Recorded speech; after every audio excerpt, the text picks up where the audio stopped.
Hello everyone and welcome into Coach Craig Sports. This is the UFL DFS video for week number 6. So if you are brand new to this series, what I'll be doing is I'll be going through my sheet for this week overall.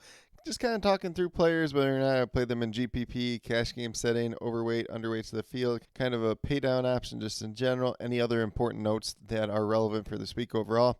Got a lot of moving pieces right now. We got some guys that are injured, some guys that are active, inactive, and then some players that have recently signed with some teams. So we'll keep a note of all that for this week overall. And then also keep in mind that the last 2 games of the week, so we don't have the depth charts out for them at this point in time. So there could be some minor changes here and there. I'll try to leave that down in the comments as well as updating the sheet. The sheet is up on my Patreon page at patreon.com/CoachCraigSport. It's a small monthly donation over there. You know, by the time you figure it out for UFL DFS, it's probably over $1 a week if you're only using it for that content. But I also do have additional content over there for MLB DFS as well. But without further ado, we'll get started with the Birmingham Stallions. So typically they have gone back and forth. Adrian Martinez one week, Matt Corral the next week. Adrian Martinez is listed as the starter once again this week for the second week in a row. That is something we haven't seen so far. So if you want to play him in GPP, definitely has that high-end rushing upside. But you know, there is a risk that there could be a little bit of a split, or ultimately a Matt Corral ends up playing more than we expect. The running back position, we see C.J. Marable back this week. He was inactive last week. Ricky Pearson Jr. is technically listed as the starter on the depth chart, so I have both listed as GPP options. I'd probably be in line with the field on Ricky Pearson, and maybe leverage just C.J. Marable a little bit this week. In terms of Adrian Martinez, since I kind of skipped over that part, probably be in line with the field with him, but a little bit more risk on him this week overall. In terms of the wide receivers, the 2 guys that I would be interested in, Deon Cain been pretty solid to start off the year. I know last week was not the greatest for him, but he's been pretty solid for the most part. GPP option probably in line with the field. And then Marlon Williams at $5,600, solid GPP option. Technically is not listed as a starter, although he has pretty much outplayed all the other wide receivers in terms of snaps the last couple weeks outside of Deon Cain. So definitely do like his upside, maybe a little bit overweight to the field on him. Everybody else not too interested in getting to this week overall. If you really want to take like a dart at Amari Rodgers, you could probably do it. I'm just not getting there myself personally. Then at tight end, it's just mainly Jay Sternberger once again. If you hope he gets a touchdown, $6,100, he's viable. If he doesn't, then, a little bit less viable overall. So probably not a guy I'm getting too much this week overall. You can consider him a GPP option, but I will be underweight to the field on him this week. And then for that Stallions defense, solid GPP option. I was a little bit worried about them last week with no Scooby Wright, because last year when they lost Scooby Wright, their defense really took a step back. But they still played really well last week, so I think they're a solid GPP option going against the Memphis Showboats this week. If they are able to get pressure on Case Cookis or Troy Williams, whoever plays the most snaps at quarterback there, should be a pretty good week for them overall. So I do like them as a solid GPP option, probably be even a little bit overweight to the field on them this week overall. Then we move down to the Houston Roughnecks. We have Reed Sinnett at quarterback, $8,400. Consider him a GPP option. Jarrett Garantano is back this week as the backup, so we'll see if there's some type of split there whatsoever. I really haven't heard too much rumblings about that at this point in time. I think Sinnett, if he gets all the snaps, he's going to be an interesting play. Maybe a little bit slightly overweight to the field on him, but nothing too crazy this week overall. Nolan Henderson and Kenji Bahar are both going to be inactive. Henderson will be that emergency third quarterback. And then in terms of running backs, technically TJ Pledger still listed as a starter, but Mark Thompson, $8,200, solid GPP option. Not the greatest week for him last week, but I'll be a little bit overweight to the field on him once again this week. If they start getting that running game going, he's probably going to be a big reason why. And then in terms of the wide receivers, we saw Justin Hall have a pretty good week last week, so solid GPP option there. Maybe a little bit overweight to the field on him. And then Chike Gizem at $5,200. I like him as a GPP option. Will be a little bit overweight to the field on him once again because Reed Sinnett has really talked highly about him and trying to target him in bunches. In terms of the other wide receivers, if you want to take a dart throw here and there at Emmanuel Butler and Anthony Retief Williams or Cyril Grayson, you could definitely do that. Isaiah Hinney will be inactive this week, and Reggie Roberson will be active for the first time all season. And then they did sign A.J. Lewis at tight end. Woody Branham did go on IR. Lewis is going to be inactive this week, but Clint Sig will be active, so it's going to be Clint Sig and Brandon Bowman. If you really want to take a dart throw on one of those 2 guys, you could do it, but I'm not really getting there myself personally. And then we got the Houston Roughnecks defense, $3,400. They're pretty cheap, but they're going against Battlehawks this week, so not really too interested in them. Just in general, if you really want to do a dart throw pay down option, you could do it, but more likely than not, they're getting you 1 to 3 points, so not something that I'm chasing myself personally this week. Then we moved down to Showboats. So initially had Trey Williams listed as a GPP option here. It did come out that Case Cookis will be listed as a starter. Trey Williams played last week. I think we're probably headed more towards a quarterback controversy than we like to admit at this point in time. But both these guys could ultimately end up paying off. But it's probably going to be some type of split this week, especially if they're trailing in this game. So not really trying to get to too much of either one. If you really want to, as kind of a leverage play, you could do it. It's just a lot of risk this week overall. And then Darius Victor at $7,400.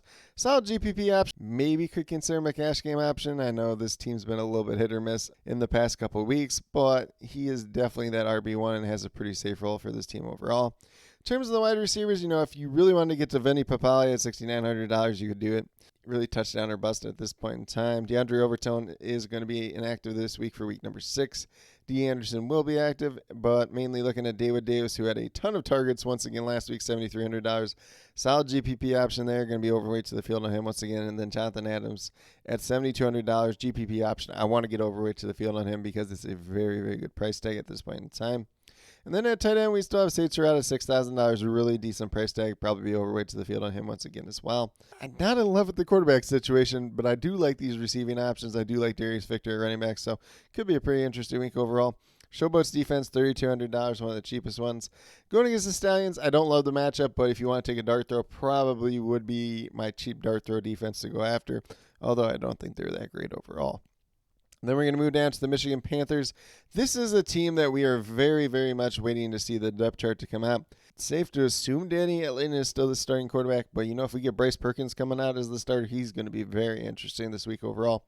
Both guys are very mobile. Perkins does have a little bit more of that NFL experience, playing in some actual NFL games as opposed to Danny Etling, who's really just played in some preseason games. But either one would be an interesting GPP option due to their rushing upside. Last week, we saw West Hills have a pretty strong week with the 3 touchdowns, $9,000. If you really want to get there, once again, you can do it. It seemed like they really relied a little bit more on that running game, especially with Danny Etling at quarterback. So there is an avenue to get there, but I think the field is probably going to be a little bit too overweight to West Hills just in general. So I'd rather get to Matthew Colburn at $6,400, but that is me personally. In terms of the wide receivers, we got Silas and Mariner as a paydown option at $4,100. And then Marcus Sims, $6,600, has been a solid receiving option for them all year. Probably going to be a little bit overweight to the field on Mariner. Probably in line with the field on Sims. Maybe a little bit overweight to the field on Trey Quinn, although I do not have him listed as a GPP option. But I think there won't be too much ownership going to him. And there's one of these weeks where he's really going to pay off just in general. Last week, we did see them use the tight ends a little bit more with that more run-heavy scheme. So Cole Catini, $3,400, definitely going to be in play as a receiving tight end there. And then Panthers defense, they're going against the Renegades, $4,600. I'm not really going out of my way for them this week. Probably going to be underweight to the field, but if you want to get there, I definitely do understand that. In terms of the opposite end of that game with the Renegades, we have Luis Perez at quarterback. Not really chasing him this week, but if you want a little bit of leverage play, a guy that's probably not going to draw a lot of ownership, $8,700 isn't too bad there. I know for the running back situation, they had all 3 guys active last week. Day Hunter at $4,400, maybe a GPP paydown option if you want to get there. He did outsnap the other 2 guys last week. However, the one note with him is he's kind of dealing with a little bit of an injury. So we'll see whether or not he's good to go this week or not. Obviously, we'll probably get some news on that tonight when the depth chart and inactives come out for the week. And then in terms of the wide receivers, Javonte Payne did have the big week last week. GPP option $6,200, but we'll be slightly underweight to the field on him, since most people will be chasing him after that one big week from last week. And I'm going to get back to more Tyler Vaughn, $7,600 GPP option. Been that solid, safe play for this team all season long. We'll be slightly overweight to the field on him. Sal Cannella for $5,800. If you really want to get their GPP option, probably in line with the field, maybe slightly overweight to the field this week overall. And then we have the Renegades defense, kind of a paydown option there at $3,600 going against the Michigan Panthers. If they can stop the run, should be a decent game for them, especially if Danny Etling's playing at quarterback. So we'll be overweight to the field on the Renegades defense. Although, they've been a defense that I haven't been too fond of so far to start the year. Move down to the DC defenders. Jordan Ta'amo's there at $9,100, but I'm not really too interested in him this week overall. If you want to get there, you can get there. I think it's a tougher matchup. I think it's a game that's not going to be too favorable to them just in general. In terms of the running backs, I'm not really too interested in any guy here. If you want to get to someone as a quandary, right, you could definitely do it at $5,500. In terms of the wide receivers, mainly just Vincent Smith at $4,000 pay down option there. Everybody else is kind of rotating. If you really want to take a shot on like a Chris Roll and a Kelvin Harmon or a Kiki QT, you could do it. But I'm really not going out of my way to do that myself personally. Both tight ends, $3,000 or less, and Alex Ellis, Caden Smith, both are pay down options once again this week. So definitely could take some shots there. That would be mainly where I'm going for this Defenders team. Their defense, only $3,800, so they're a decent dart throw. They are an aggressive defense. If they can get some turnovers on the Brahmas, could be in play. Probably be in line with the field on them ultimately, but it is a tougher matchup going against the San Antonio Brahmas. Then we move down to that Brahmas team. So we got Quentin Dormati at $9,500. Solid paydown option this week, coming off a pretty less than stellar week last week. They did cut Tom Flacco this week. They did bring in Jane DeLora, who was a former Washington State quarterback, I believe it was. And then I believe played at Arizona State, if I remember correctly. Pretty decent college quarterback, so he could ultimately work into this quarterback room at some point in time. Don't expect it to be this week. I believe he will be inactive once again this week. And they do have Kevin Hogan in this room as well. And then we did see them cut Bryson Aline this week. They already had 4 running backs, so it looks like Anthony McFarland should be back. But, this is one that we'll be watching the depth chart as it does come out for the week. Still like John Lovett took a big hold on this backfield last week. $7,700 GPP option, probably in line with the field on him once again. Morgan Ellison, if you want to get a little bit sneaky there, $5,300 could be in a paydown option just in general. And then the 3 wide receivers, once again, you got Justin Smith, Jonte Kirkland, and Marquez Stevenson. All kind of GPP options there. I don't have Stevenson really listed as much, probably underweight to the field on him. In line with the field on Kirkland, maybe a little bit overweight to the field on Justin Smith since Dormati has kind of targeted him since he's become the quarterback. And then I do like Cody Lattimore once again at tight end, big slot, whatever you want to call it, $7,100 GPP option. Probably be a little bit overweight to the field on him. And then that Brahmas defense, $4,400. Once again, they are a very good defense. Defenders, really not that great of a team overall at this point in time around Jordan Ta'amu, so I definitely think there is some opportunities to take advantage there. We'll be overweight to the field on the Brahmas this week overall. And then last but not least, we get down to the St. Louis Battlehawks. So we got A.J. McCarron here at $11,000. If you want to pay $11,000 for A.J. McCarron, I understand it. Personally, me, myself, I'm going to be underweight to the field on him this week. You can play him in GPP if you really want to. I don't think it's a great play just because ownership is going to be there, so I don't expect too much from him overall. Running back, we saw Mateo Durant go on IR last week. Jacob Saylor's main guy here at $8,800, so you can definitely play him as a GPP option. So I'm going to throw that in here real quick as we're talking through it. Probably be in line with the field on him overall once again this week. And then at wide receiver, we saw Jamarcus Bradley will be inactive for week number 6. Darius Shepard is back this week, returning from injury. So we got the top 4 guys back once again. So we got Hakeem Butler, Darius Shepard, Marcel Aitman, and Ja'Cory Pearson. How that all shakes out on a week-to-week basis is going to be very interesting. All 4 could be considered GPP options. Me, myself, personally, I'm most interested in Hakeem Butler and probably Ja'Cory Pearson, although those are the highest priced wide receivers on this team overall. And then last but not least, we have the Battlehawks defense GPP option going against the Roughnecks. We'll be overweight to the field on them once again this week, so mainly from that defensive perspective, looks like the higher priced defenses are going to be the ones that we're targeting the most. Kind of mix and match some shots on some lower priced defense at the same time as well. But with that being said, that's a quick little rundown on my DFS sheet for week number 6. As always, if you have any questions related to UFL DFS, be sure to drop them down in the comments below, and I'll get back to you as quickly as possible. Once again, when the depth charts do come out later tonight, I'll try to post any updates down in the comments, as well as updating the sheet over on the Patreon page. So definitely be sure to check that out over there as well. But with that being said, if you are brand new to my channel, checking out for the very first time, or have yet to subscribe, please consider doing so. Definitely would appreciate it. It helps to build the community that we're trying to build here at Coach Craig Sports, which is one that's truly for you, the viewers, helping you with your DFS. Right now, we have MLB DFS Monday through Friday in terms of the core pick videos, and then once a week, I do put out this UFL DFS video. Hopefully, you guys all found this video very helpful.